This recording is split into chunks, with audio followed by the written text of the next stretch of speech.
Cześć moi drodzy, mamy godzinę 6:20 rano i zaczynamy vlogtober numer 3. Mamy wtorek, 3 października. Zobaczcie, chcę Wam pokazać, słoneczko wschodzi. Pięknie. No hello moi kochani, witam się z Wami znowu śniadankiem. Wcześniej pokazałam Wam klip ze wschodu słońca, wiecie, no jak już zaczynało się robić jasno i idziemy znowu na balkon.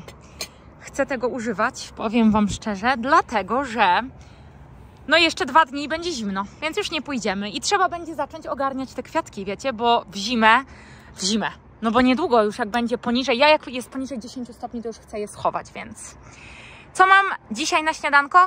Tost z humusem z pieczoną papryką, serek wczorajszy, pomidorki i to jest ten mój omlet. Na patelnię wrzucam troszeczkę oliwy z oliwek, szpinak, dosłownie 2 minutki, sypię serem feta, do tego wbijam jajka, przykrywam pokrywką, dodaję troszkę pieprzu i voilà. Więc jeśli Wy coś jecie, smacznego! No cześć, teraz witam się, wiecie, żeby Wam pokazać moją twarz piękną i młodą.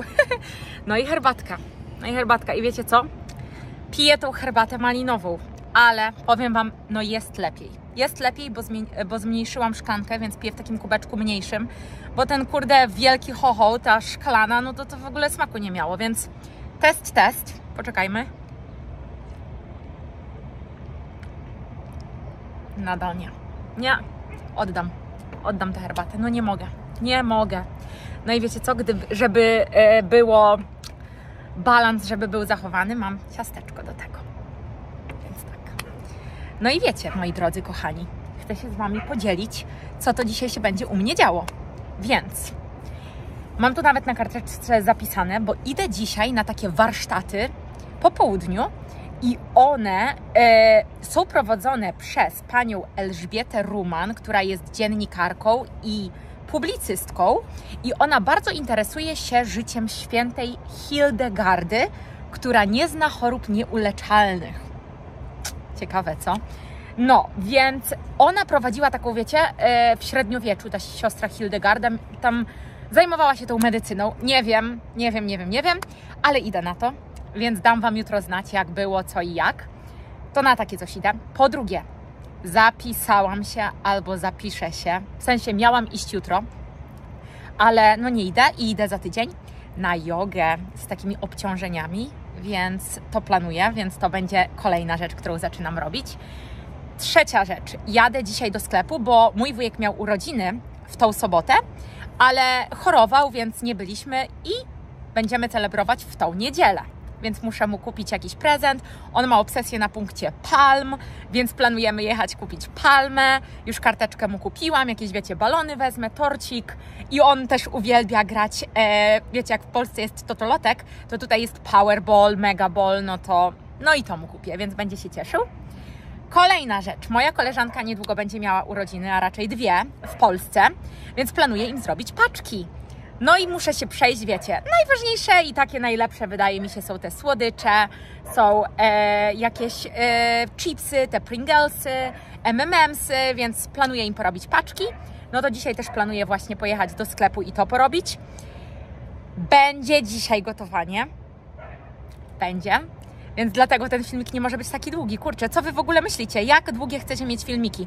Wydaje mi się, że takie 20 minut, tak jak Wam już na początku mówiłam, pomiędzy 10 a 20 minut, to wydaje mi się, że są najlepsze. Bo wtedy się ogląda te filmiki, a takie 50 godzina, nawet więcej, to nudzi, po prostu to nudzi. A ja chcę, wiecie, nawijać, że jak ktoś jedzie autobusem, pociągiem do pracy, z pracy, no to mnie może słuchać. I na pewno nie będzie u mnie w filmikach, no dobra, nigdy nie mów nigdy, ale nie będzie czegoś takiego, że wiecie, ja będę cicho, a tu będę wyświetlać, nie wiem, no tekst.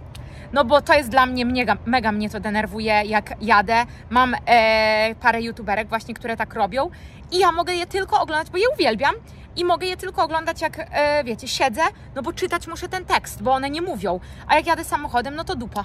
No i tyle, więc u mnie czegoś takiego nie będzie. Na pewno będą, wiecie, takie pojawiające się, jak zrobię jakiś błąd, tak jak ostatnio na plaży, że jest, co ja tam mówiłam? Że zamiast mgły, to mówiłam, że niebo zachmurzone, no więc brawo dla mnie. No więc moi kochani, życzę Wam miłego dnia, miłego popołudnia, wieczorku, kiedykolwiek to oglądacie. No i do zobaczenia zaraz. Moi drodzy, inna odsłona, tak zwana syf, i mogiła.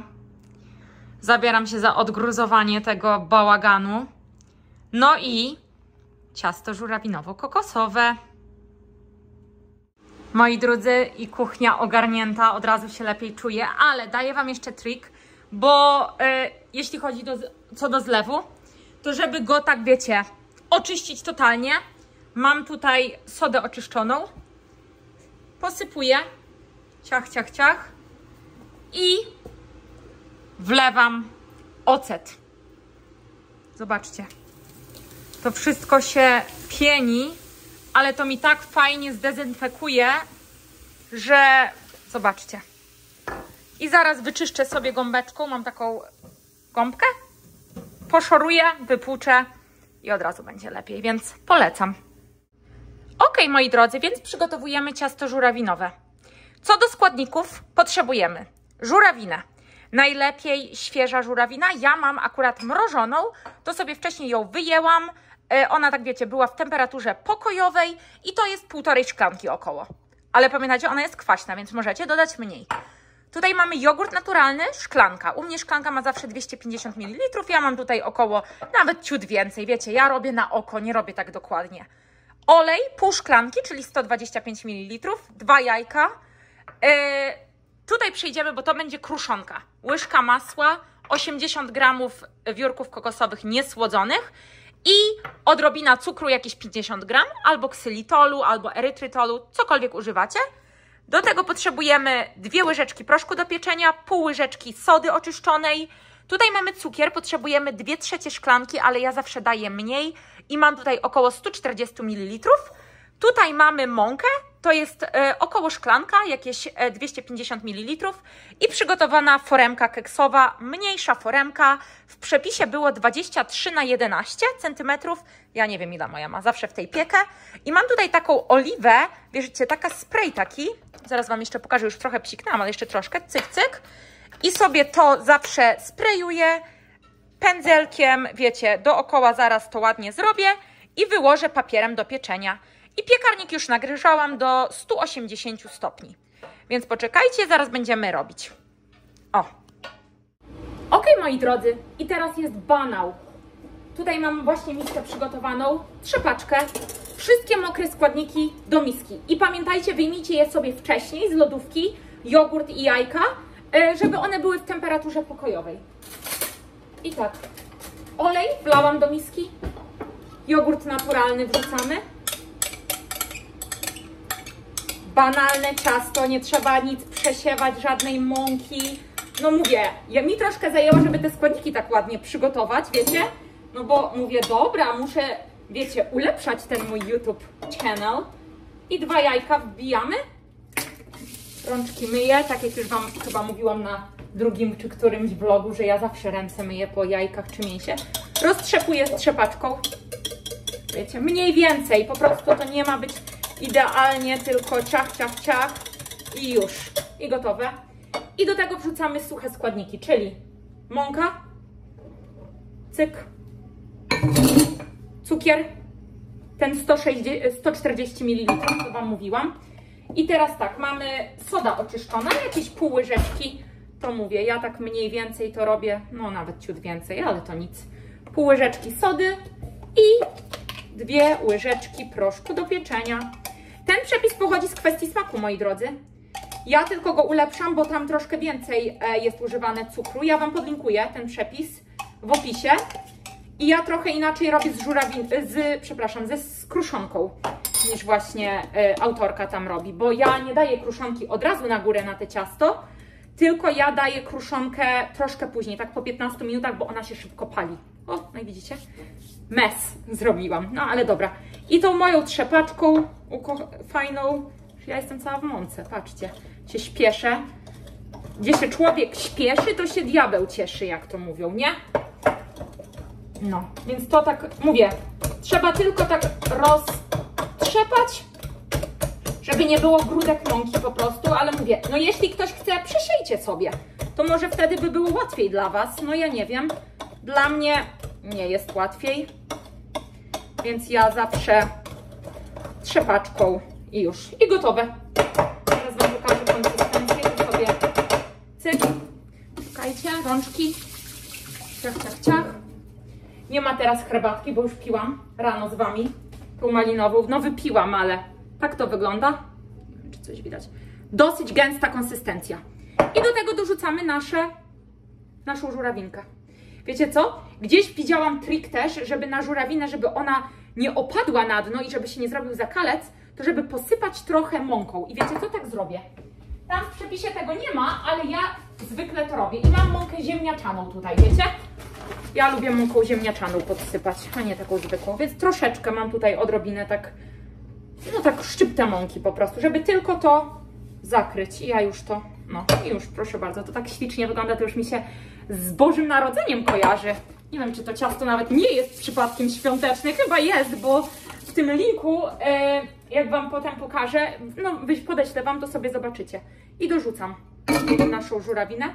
Teraz biorę łyżkę taką, wiecie, taka zwykła łyżka, żeby tą żurawinę fajnie w te ciasto nasze, ale jakie ono jest puszyste, tak czuć jakby ta soda oczyszczona działa, wiecie? No, soda oczyszczona działa superowsko. Dobra, i już gotowe. I tak, tą blaszkę naszą, którą Wam pokazywałam, że wypsikałam i wysmarowałam, ciach daję papier do pieczenia. Byle jak, ja wiem, że są też triki różne, żeby ucinać, gnieść, ale tutaj te papiery nie są takie twarde. Zobaczcie, wyłożone. No i co teraz robimy? Po prostu wlewamy naszą masę do tej foremki. No banał, ale zobaczycie, jakie jest pyszne. Mówię, jeśli ktoś chce, proszę dodać troszkę więcej cukru, bo tak jak mówię, żurawina jest bardzo kwaśna. Suszona żurawina nie wydaje mi się, żeby się nadawała do tego ciasta, wiecie, bo jest zbyt słodka, no i mdła będzie.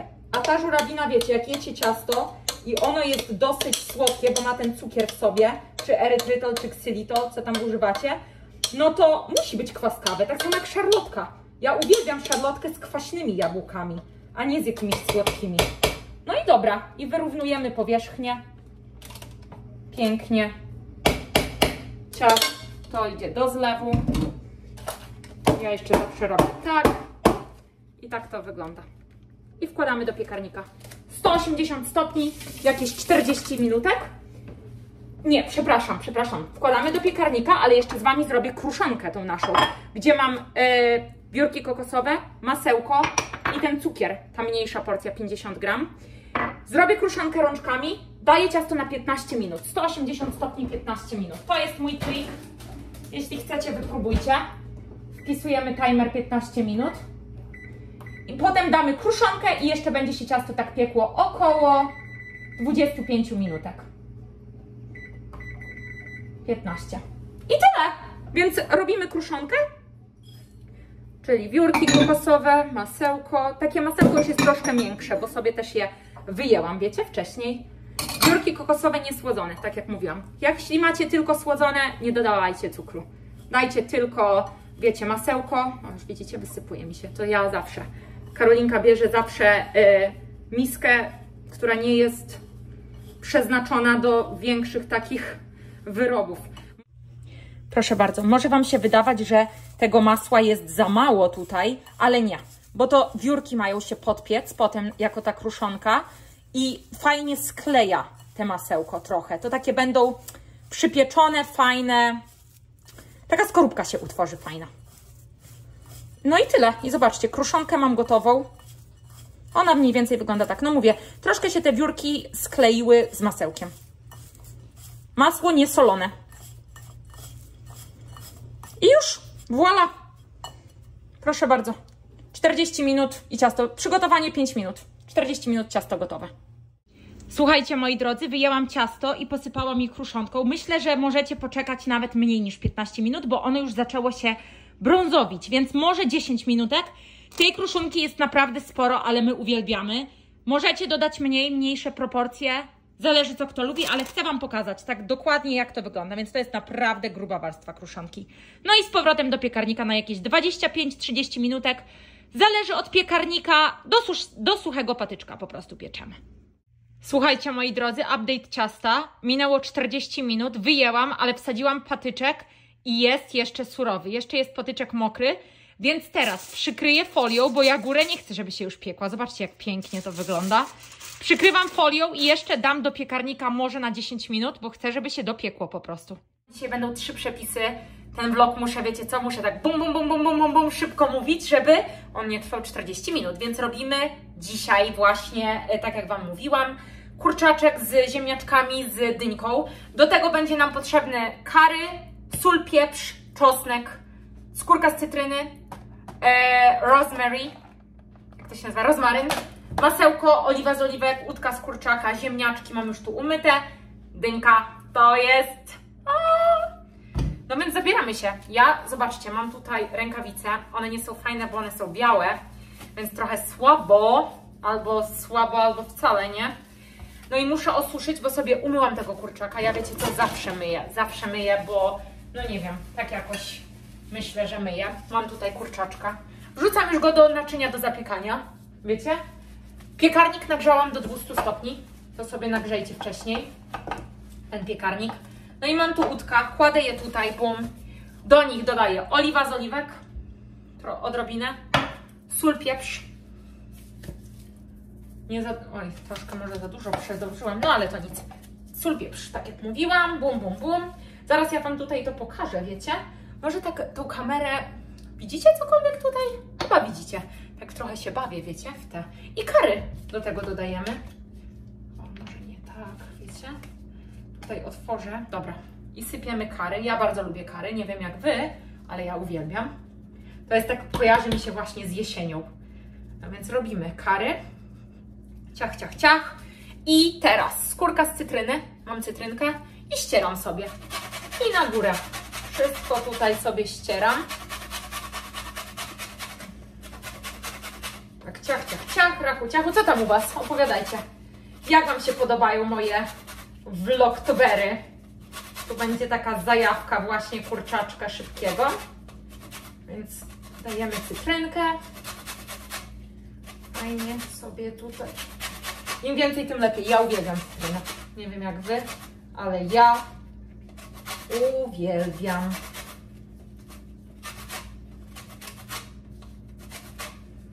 Dobra. Wszystko, żeby się nic nie zmarnowało. Tylko skórka. Bum, poszła. Teraz czosnek. Muszę wziąć nożyk. Ten czosnek sobie tutaj, wiecie, rozwalić. Ja wiem, że są sposoby teraz odkryte, że jak macie praskę, to nie trzeba obłupiać. Ale wiecie co, ja obłupiam. Nadal ten czosnek obłupiam, dlatego tak, nie wiem, jak ludzie go dotykają i w ogóle to jakoś tak, nie wiem, nie ufam. No i daję czosnek, wyciskam sobie przez praskę. Ciach, ciach, ciach na tego naszego kurczaczka. I teraz rękawiczkami wszystko dobrze smarowuję. Pod skórą, wiecie, na skórze, na górze, po prostu, żeby to się fajnie nam zamarynowało. Bo to mięsko ma być, wiecie, ma smakować. Ono nie ma być jakieś suche czy coś takiego, więc je zamarynowuję. Będzie obiad jak się ma, no. Mówię, ja nie podaję Wam dokładnych składników, dokładnych proporcji. Już wyjmuję zaraz. Ale nie, jeszcze nie będę tego zdejmować, wiecie? Biorę nożyk, ziemniaczki ze skórką. Ja już te ziemniaczki wcześniej umyłam, wyszorowałam i po prostu dorzucam, jak je kroję na takie ćwiarteczki. Normalnie na ćwiartki, to jest tak szybkie danie, bo to jest, wiecie co? widzicie, gdzie ja takim nożem, co ja tu mogę kroić takim nożem? Poczekajcie, bo ja chyba zobaczcie, mam dobry nóż, mi się wydaje. No a ja mam tu nóż szefa. Ale słuchajcie, w ogóle zamówiłam sobie noże mega superowskie, jakieś japońskie. O, już widzicie, piekarnik już nagrzany, już czeka, to już mówi dawaj laska, szybciej. Zamówiłam sobie i przyjdą mi, nie wiem kiedy, to może zrobimy unboxing, ale sobie zamówiłam, no one są japońskie, takie ostre, no drogie były, ale mówię, kurde, no jak ja mam teraz mój YouTube channel, no to jak nie mieć zarobistego noża, no nie? No, wiecie co? Teraz ja tutaj trochę zapozuję Was, dajcie mi to skroić i Wam pokażę, jak to wygląda. I zaraz też obiorę dynię, tak połówkę chyba wezmę z niej i też pokroję w kostkę i zaraz Wam pokażę, dobra? Moi drodzy, i tutaj Wam pokazuję, jak to wygląda. Mamy tutaj wszystko. Ja jeszcze dodam paprykę czerwoną, bo bardzo lubię, na górę. Ciach, ciach, ciach. Ziemniaczki. Mamy tutaj właśnie ziemniaczki, kurczaczek i dynka. I oczywiście herbatka, zapomnieliśmy, test. Ta herbatka to jest cytryna, imbir. Czekajcie, tak się Wam pokażę trochę. I on znam, jest bardzo dobra. A my tutaj dorzucimy, proszę Państwa, na górę jeszcze gałązki rozmarynu. Mam tutaj taki, ojej, jak pachnie. I tak wiecie, ja tak robię, ciach. Może nawet trochę tak zdejmę, ciach, tak żeby, gałązeczki rozmarynu i kawałeczki masła. Już tutaj mam posiekane, bo masełko zawsze fajnie robi na danie. Cium, cium. No i jest gotowe. I wkładamy teraz do piekarnika na około 50 minutek, 200 stopni. I pokażę Wam efekt końcowy.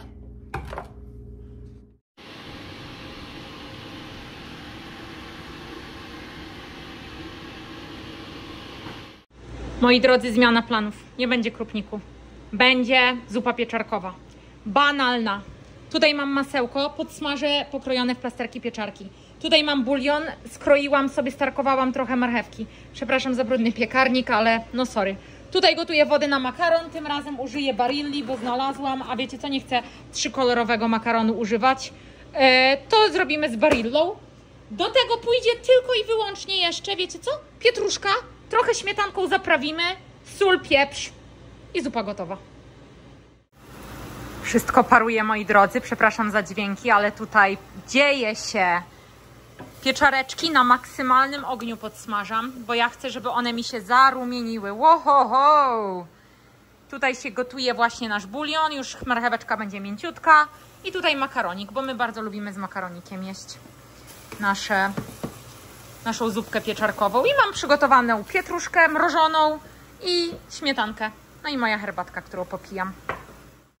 I zupka wygląda tak, moi drodzy. Dodałam, jest troszkę żółta, bo dodałam kurkumę jeszcze. I makaronik ten z wody jest przepyszna. Polecam.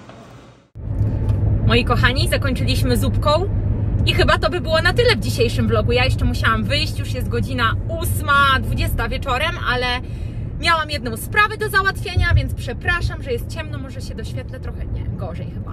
No, będzie troszkę w ciemnicy ta końcówka tego vloga.